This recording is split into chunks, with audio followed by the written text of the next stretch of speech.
হাজার বছর ধরে আমি পথ হাঁটিতেছি পৃথিবীর পথে, সিংহল সমুদ্র থেকে আরও দূর অন্ধকারে মালয় সাগরে।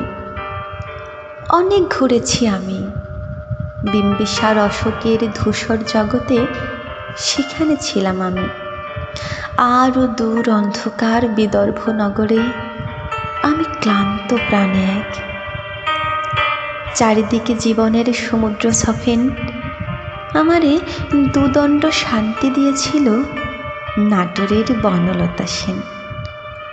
চুল তার কবিকার অন্ধকার বিদিশার নিশা, মুখ তার শ্রাবস্তির কারুকার্য।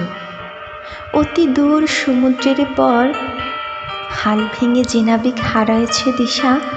সবুজ ঘাসের দেশ যখন সে চোখে দেখে দারুচিনি দ্বীপের ভেতর, তেমনি দেখেছি তারে অন্ধকারে।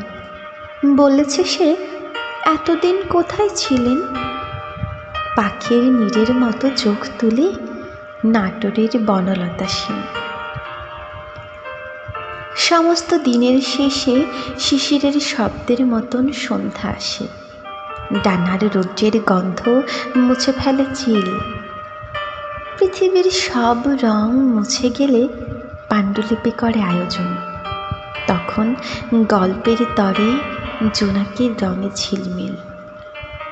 সব পাখি ঘরে আসে, সব নদী ফুরাইয়া জীবনের সব লেনদেন।